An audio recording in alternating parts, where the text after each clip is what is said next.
Доброе утро, уважаемые слушатели и зрители радио Медиаметрикс. В эфире отоларингология с доктором Осипенко. Я отоларинголог, фониатор, радиоведущая Екатерина Осипенко. И в гостях у меня клинический фармаколог. Мы уже до этого встречались. Я надеюсь, что будем продолжать встречаться. И по вашим многочисленным просьбам я в этот раз пригласила уже Андрея Петровича Кондрахина, клинического фармаколога, кандидата медицинских наук, врача Чеховской областной больницы, на нашу следующую беседу о боли в горле и кашле. Насколько это взаимосвязано и что, собственно говоря, может связывать боли в горле, боли в сердце и кашель? Есть ли какие-то причинно-следственные связи? Я, конечно, сразу задаю вам этот вопрос и надеюсь получить максимально подробный ответ как для наших слушателей не врачей, так и, конечно же, для самого основного медицинского сословия врачебного. Спасибо большое, что еще раз пригласили. Мне очень приятно находиться в вашей компании. Спасибо. И знаете, я бы разделил эту проблему на два таких больших пункта. Одна проблема связана с органами лор. Это заболевание носа, это заболевание миндалин, да, это глотки, гортани. И отдельная проблема – это заболевание, связанное с внутренними органами. Но что касательно заболеваний лор органов, мы прекрасно знаем, это когда возникает воспалительное заболевание, связанное с вирусами, либо бактериями. И, как правило, мы знаем, что начинается с болезней в горле, насморк. И все, как большинство пациентов, говорят: вы знаете, у меня там что-то потекло, вот начинается кашель. А действительно, раздражение идет в задней глотке, в задней стенке глотки, и действительно возникает кашель. А самое худшее – это бывает атрофические состояния, связанные с тем, что высыхает слизистая, и происходит першение и постоянное подкашливание. Простите, могу сразу вас перебить? Вот я заметила, что последние 2 недели, допустим, мой график совершенно ненормированный, у меня есть различного плана обязанностей, в том числе, конечно же, лекторские, я езжу по стране, читаю, и за рубежом, и гастроли есть, и я заметила, что поскольку очень много, в том числе и самолета, и отопление включили, я прям чувствую вот эту сухость в носу. Я прям чувствую ее. И Абсолютно. У меня мысли такие о том, что надо что-то с этим делать, хотя я постоянно и пациентам советую. Но вот вы как считаете, вот этот период для носоглотки, он опасен? Абсолютно с вами полностью согласен. Вот в период зимнего отопления в квартирах, как правило, резко снижается количество влажности. И здесь нам помогут банальные вещи, называются увлажнители воздуха. Очиститель и увлажнитель воздуха. Действительно, нос пропускает большое количество воздуха в течение суток. Он его согревает и увлажняет. Но если воздух очень сухой, то, естественно, увлажнение будет отставать. А когда мы говорим, мы теряем влагу очень сильно. И, конечно же, травмируют и слизистую, и, конечно, люди, которые часто говорят, они действительно находятся в этом состоянии. Если вы заметили, знаменитые лекторы всегда, классические лектора, они ставили стаканчик с водой, и всегда видно было, что они воду маленькими глоточками принимают. Это для того, чтобы было легче говорить, действительно слизистой легче. А вы, наверное, как врач-отоларинголог, наверняка скажете, что также очень страдают и голосовые связки. 100%. Очень страдают от этой сухости, потому что, например, банальный пример – когда мы находимся в какой-то душевной компании с пятницы на субботу, иногда приходится употреблять какие-то горячительные напитки, то утром голос становится такой низкий. Именно говорит о том, что эластичность падает за счет того, что вся жидкость ушла из организма. Она ушла в кровеносное русло, и действительно сухость. Но большинство спят с открытым ртом. Кстати, это вторая проблема, которая вызывает кашель. Если мы с вами, я уже на вашу территорию захожу, вы мне поможете. Искривление носовой перегородки. Частая проблема связана с тем, что это стандартная ситуация у нормального человека, к сожалению. Она искривляется, потому что рост черепа также. И искривление носовой перегородки – одно из носовых ходов, как правило, менее развито, а второе – более. И дыхание у нас идет, как правило, по тому, где хорошо открыто. Но если нос по каким-то причинам отекает, а это как раз в этот сезон, потому что слизистая, она набухает, она как бы воспаляет, знаете, асептическое воспаление, без возникновения каких-то причин. Она просто отекает. То возникает храп.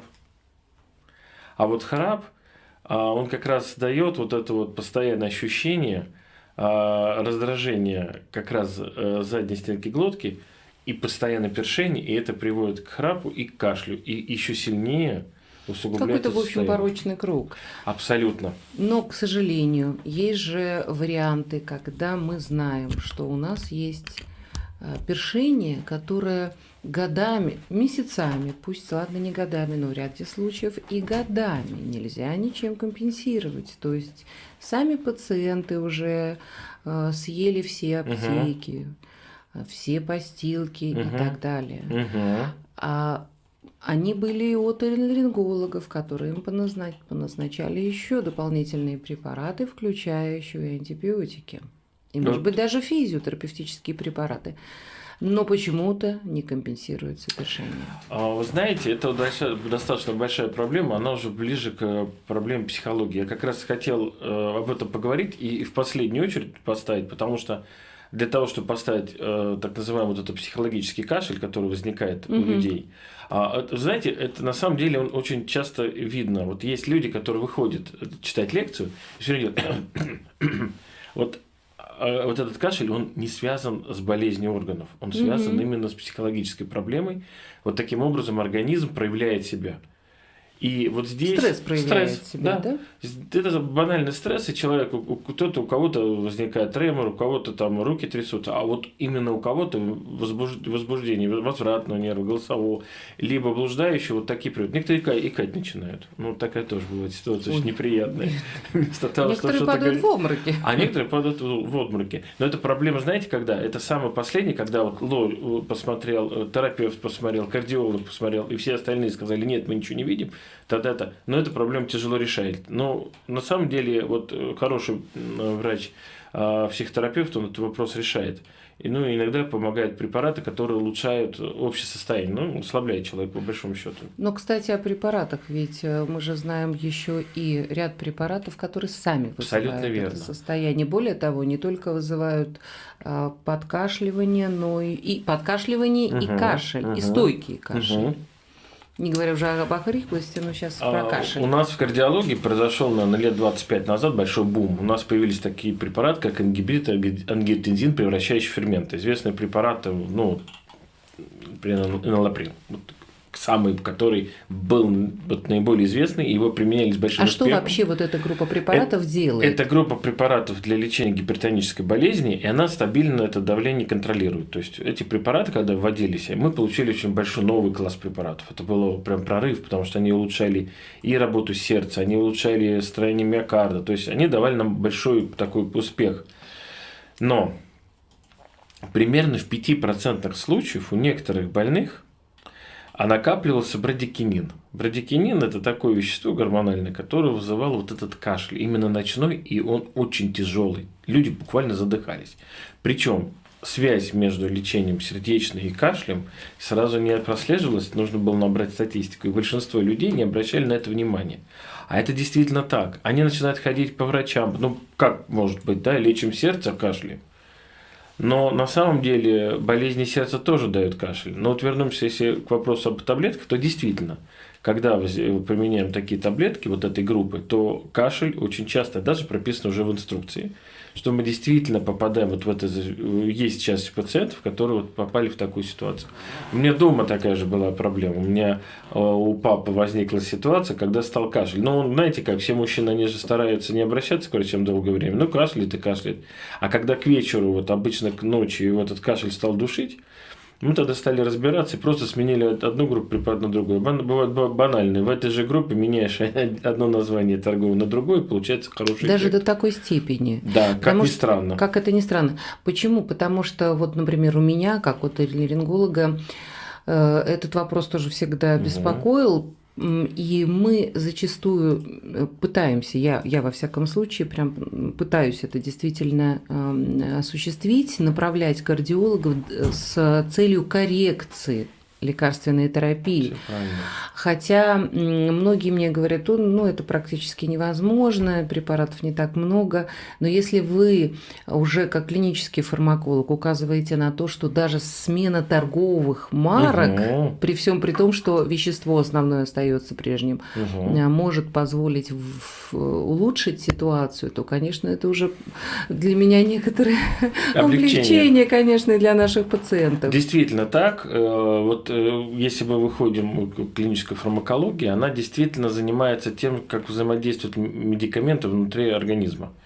И сами производители, производя большое количество похожих препаратов, они же технологию разную делают. По большому счету молекула одна, доставка молекул может быть по-разному. Распределение молекул может быть по-разному, эффекты могут быть по-разному.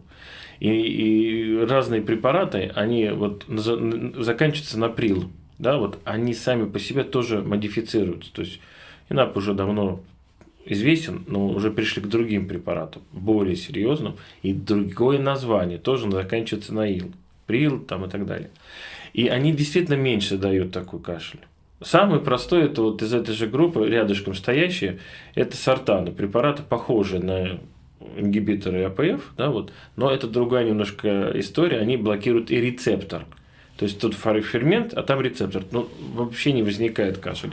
Он крайне редко возникает. А мы достигаем целевых уровней.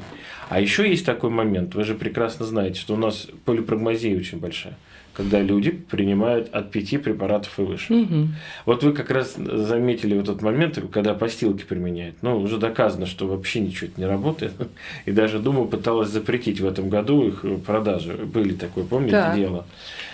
Вся проблема в том, что они не регламентированы ничем. Ну, в общем, они открыто продаются, а что там, как там, очень сложно. Ведь, между прочим, растительное сырье, оно очень плохо стандартизируется само по себе. Это не химическое вещество.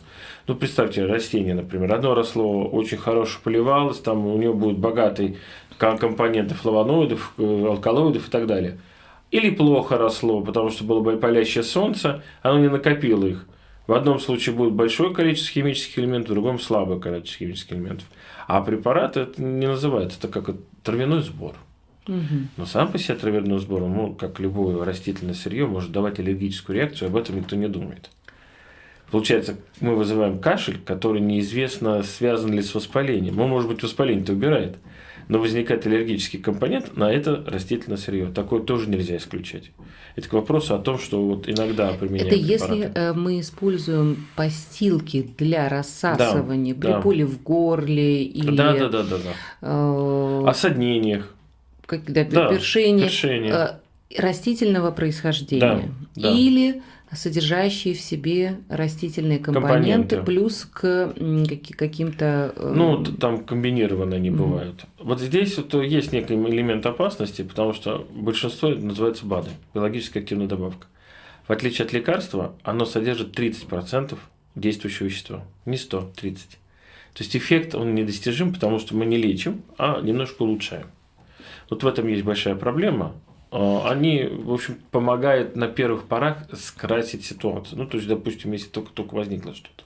А дальнейшая ситуация, если воспаление достаточно серьезно, здесь надо лечить саму причину.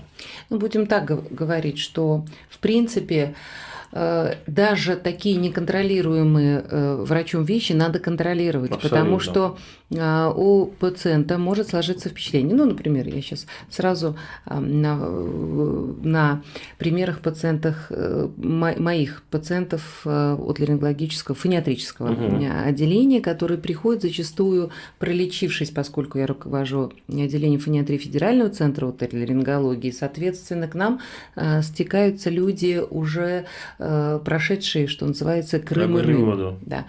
И они уже за плечами имеют энное количество опытов, иногда положительных, иногда не очень положительных, взаимодействия с врачами или собственной зачастую терапии, или советов тех родственников и друзей, которым что-то когда-то помогло.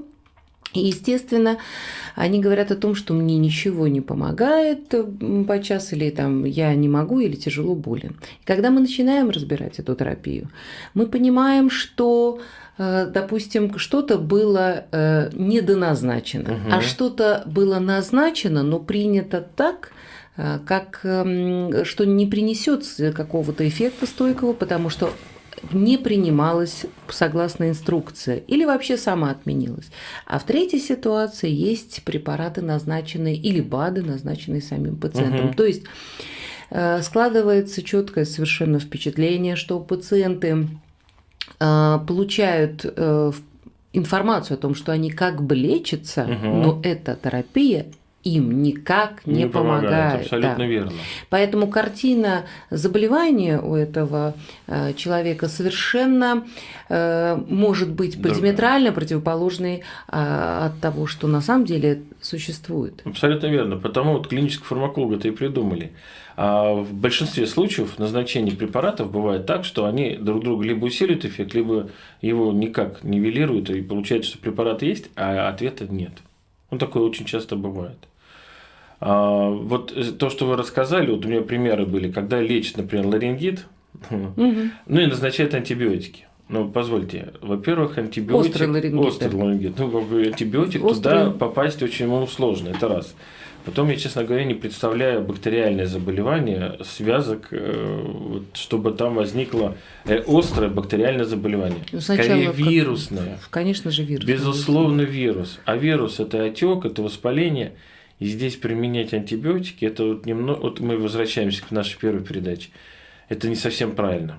Мы в этот момент, мы просто можем иммунитет еще больше снизить. И уже развитие инфекции перейдет в состояние из вирусной в бактериальную, потому что и антибиотик тоже есть, но он не подействовал, а вот резистентность флоры мы можем поднять. И она будет к антибиотику уже менее чувствительна, потому что она получила уже знания об антибиотике раньше, чем она развилась. Понимаете, да? Микроб должен набрать свою мощь, а когда мы ему потихонечку показываем, вот покушай вот этот антибиотик. То есть мы его прививаем. Абсолютно верно. Вот если для наших вот слушателей, да, это вот именно мы прививаем. То есть вот это неправильно. Антибиотик надо применять вот четко, в определенное время, определенным курсом и заканчивать. А вот такие заболевания, как вот, например, ларингит, трахеит, это начальные проявления, которые надо лечить совершенно по-другому. Противовирусными препаратами и препаратами, которые снимают отек. Обычно применяют гормональные препараты, они быстрее действуют. Ну, конечно, если эта ситуация очень тяжелая, то это делается в условиях стационара. Но, как правило, это все заканчивается очень легко, быстро, если мы просто отлежимся. А вот зачастую у нас люди не лежат. Вот обычно бывает как: заболел, что-нибудь, ладно, там где-нибудь по дороге постилочка, тут чаек, там еще кто-то угостил, тут конфетка. И вот мы таким образом даем болезни продлиться в течение некоторого времени. И самое-то интересное, если она бы прошла за 5 дней, она будет потом длиться в течение 2-3 недель. Вы знаете, меня пациентка вот буквально накануне спросила: да что ж такое-то, я болею уже целую неделю. Целую неделю. Я так никогда в жизни не болела, я стабильно там за 3 дня что-то проходит. И для человека это само по себе уже факт такого оцепенения, почему это, что это происходит, да что ж такое-то, ничего не получается, не получается, значит, все плохо, терапия неправильная и так далее. Что наши пациенты в принципе должны в этом отношении, как себя настраивать? Очень хороший вопрос, очень. В век сокращения и сжатия времени, мы бегаем, делаем больше, мы прыгаем везде, где только можно, успеем, где только можно, организм болеет по своим закономерностям, которые эволюционно были закреплены. Если уж болеть, то 7 дней. Ну, это правда.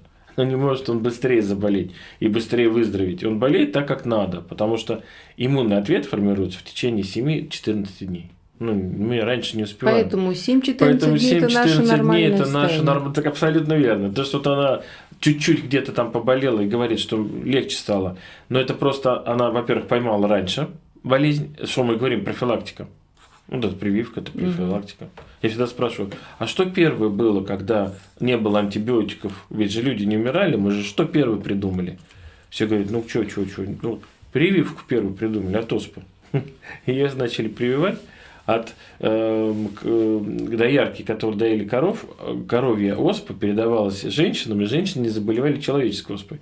Прививка была самая первая. Вот это действительно профилактика. А второе, как только мы чувствуем, что заболеваем, у нас так продромальный период, мы успеваем, если захватить его, то все будет хорошо. А если мы на ногах это переносим, это очень будет плохо. Вот чем опасен грипп? Вот мы всем грипп. А ведь не зря грипп выносится отдельно. Вот есть ОРВИ и грипп. Ведь заболевание вот вирусного компонента может сказаться негативно на сердце. Возникнет такое заболевание очень страшное, миокардит. Человек выздоравливает, он нормально, в общем-то, восстановился, и тут появляется кашель. Это если мы говорим сейчас о гриппе. Если мы говорим о гриппе, как осложнение, клиническое восстановление. Как осложнение уже гриппа. Человек чувствует, что у него появилась одышка, у него давящие боли за грудиной, он чувствует себя нехорошо. Казалось бы, как бы что-то там с легкими. Но никто же не думает плохое сердце. А бывает такое состояние, называется миокардит.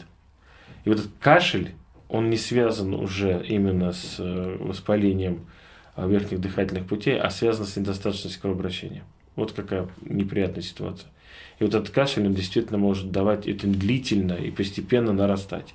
Связано с недостаточностью кровообращения. Повышается давление в легочной системе, и действительно появляется этот кашель. Он медленно нарастает и медленно становится невыносимым. Появляется одышка. А ведь действительно, человек придет и скажет, я вот только что гриппом переболел, появилась одышка, да, вот тяжесть, пойдут на рентген отправят. Ну, это если было бы в лучшем случае. Угу. А могут сказать, ну, сделайте рентген на всякий случай. Угу. Вот надо записаться. И скажут, да ладно. Действительно, это очень важная ситуация с гриппом, и действительно надо отлежаться. Что в этой ситуации, когда подобная симптоматика возникает, что необходимо сделать? Это должен кардиолог прослушивать сердце, прежде всего кардиолог. Да, мы обращаемся всегда к терапевту, в первичное звено, и терапевт, если он не понимает, что происходит, он к узкому специалисту. 3 вещи надо сделать. Анализ крови посмотреть сои, потому что воспалительный компонент, если он высокий остается, значит в организме что-то продолжается. И это сделать ЭКГ, сделать рентген. То есть исключить легкие заболевания сердца, это сделать ЭКГ. Это в том случае, если атипично протекал грипп. С высокой температурой, тяжело проходило само выздоровление, после этого переходило в какое-нибудь воспалительное заболевание, уже бактериальной природы, когда назначались уже антибиотики. Вот здесь надо быть осторожным. Вы помните, вот нас всегда учили при остром танзелите, что острый танзелит заканчивается чем? Не только выздоровлением, но 2 недели еще смотрят, пока не нормализуется соя. Нас так учили. И обязательно надо сделать электрокардиограмму. Почему? Потому что сам возбудитель, он очень тропен к сердцу и может давать порог. Вот это ревматизм, вот это все неприятности. Поэтому иногда кашель, он бывает связан не только именно кашель, вот как воспалительной природы. Он может быть и как другие заболевания внутренних органов. Например, опухоли средостения тоже дают кашель. Как неприятно это звучит. И вот кашель надо запомнить. Вообще, по-моему, 71 причина, если я сейчас не ошибаюсь, кашля. Да. Неплохо было бы вообще, в принципе, когда-нибудь об этом поговорить и самой тоже повспоминать, потому что не все, конечно же, естественно, уже помнятся. Мы видим действительно подкашливание, очень частое подкашливание. Многие обращаются с таким, ой, вы знаете, я кашляю что-то там месяц. И машут рукой на это. Вот вроде именно. Как живется себе спокойно. Конечно, многие уповают на то, что это остаточное явление или связано с курением, но опять-таки везде существует риск. Поэтому я думаю, что кашель не надо сбрасывать со счетов ни пациентам нашим, ни тем более нашим коллегам, которые должны попытаться максимально быстро разобраться в природе этого кашля. То есть, опять-таки, кашель кашлю рознь, и мы слышим, если то, как вы демонстрировали, подкашливание, это одно, это как бы желание так называемое прочистить горло, а когда мы слышим уже настоящий кашель, и даже по звуку этого кашля мы уже должны думать о разных вещах, тем более дети или взрослые, разная совершенно наша тактика. Что врач в этой ситуации должен сделать? Если кашель сухой, мы можем предположить, и если у пациента есть действительно узаконенное, официально установленное заболевание сердечно-сосудистой системы, тем более гипертоническая болезнь, если этот пациент принимает препараты, лечение гипертонической болезни, НАП и так далее, то в этой ситуации есть возможность все-таки попытаться скорректировать терапию. Да? Вот вы знаете, вот если грубо разделить кашель, вот, ну прям совсем вот, чтобы нашим слушателям, те, кто не медики, вот чтобы совсем было понятно, любой воспалительный кашель, он с выделением мокроты, как правило, чаще всего. То есть мокрота, она всегда имеет место быть. Это больше воспаление. А вот когда кашель и нету ничего, не выделяется, то что-то раздражает нижние дыхательные пути, и постоянно позднее возникает кашель. То есть воспалительного компонента нет. Но раздражение может быть извне, а может верно. быть изнутри. Да. И вот сейчас та ситуация, о которой мы поговорили, она изнутри. За счет того, что брадикинин. Да, и бывают центральные лимфатические узлы, которые у нас в грудной клетке, они очень крупные, они, когда воспаляются, по разным причинам, то тоже начинается подкашливание. Вообще в норме кашель у здорового человека быть не должно. То есть кашель – это такая система, которая используется очень редко и очень метко. Ну, при поперхивании, при попадании раздражающих веществ, и он заканчивается. То есть в норме мы не должны ни подкашливать, ни поперхивать, ничего. Но если эта ситуация стала хронической, это уже повод задуматься. Чем дольше кашель находится, мы же напрягаем и голосовые связки, которые разрушаются, потому что очень сильный кашель, там достаточно высокое давление. Абсолютно верно. Мы практически бьем по голосовым связкам, и голос садится, и он хуже становится и самим связкам. И вызывается ларингит. Даже если верно. Там нет воспалительного компонента. Да. И получается, человек, он как бы постоянно, теряя вот контроль над этой ситуацией, он усугубляет ее. Лучше, конечно, сразу же обратиться к врачу. Сразу же. И не стараться лечиться. Самостоятельное лечение может усугубить ситуацию. Вы можете просто скрасить. Вроде кашель он прошел, но он остается. Знаете как? Ну и что там, утром покашлял, и все нормально. Я не беру кашель курильщика. Я беру от отдельной ситуации, когда человек просыпается и покашливает. И другой момент, когда воспаление начинается, то тоже, вот если правильное лечение, мы быстрее выйдем из этой ситуации. Самое опасное – это ночной кашель у детей. Ночные кашли вообще не считаются не очень благоприятные с точки зрения прогноза протекания любой болезни. Потому что ночью, если кашель усиливается, это говорит о том, что ситуация стала более тяжелая. А именно у детей почему? Потому что вот переход на бронхиальную астму или вот именно астматический компонент, вот мы наблюдаем ночные кашли, когда увеличивается брадикинина, увеличивается гистамин и так далее. И мы говорим, что если у ребенка ночной кашель стал беспокоить чаще, мы уже боимся, как бы не возникла именно бронхиальная астма. И это очень важно. Именно ночной кашель. Андрей Петрович, спасибо, во-первых, вам огромное за то, что вырвались к нам. И скажите, пожалуйста, а клинический фармаколог – это врач, который тоже принимает пациентов? Абсолютно верно. То есть вы принимаете пациентов как нормальный врач? Да, ну, нас готовят из терапевтов и педиатров, это прописано в законе. Дальше идет первичная переподготовка, и, знаете, как говорят, человек с клиническим мышлением должен вначале разбираться в основной специальности, ну, это как а потом вот лекарственной. Абсолютно верно. Прежде всего, то есть надо знать изначально материальную часть, как у нас говорят. А уже потом ты смотришь, какими препаратами лечат, что надо поменять, что надо отменить. То есть у нас врач иногда боится, надо назначать чуть больше, ну как бы чего бы ни случилось. А наша задача сделать рационально, чтобы было столько, сколько надо. А вы принимаете как педиатр или как терапевт? То есть вы взрослый доктор? Да, я в основном взрослый доктор. И помогаете другим коллегам своим, которые обращаются к вам за помощью в сложных ситуациях, когда надо подобрать либо антибиотики какие-то, либо разобраться, как бы скорректировать терапию. Да, или когда большое количество препаратов одновременно применяется человеком. То есть вот уже много применяете, как говорится, мы горстями. То есть вы врач для пациентов и консультант для врача, да? Врач для врача в том числе. Врач для врача, то есть мы помогаем. Спасибо огромное еще раз. И напомню нашим слушателям и зрителям, что у меня сегодня в гостях был клинический фармаколог и терапевт Андрей Петрович Кондрахин, который служит, да, я уже из театральной сферы, служит по-настоящему, служит медицине и пациентам. в Чеховской городской больнице.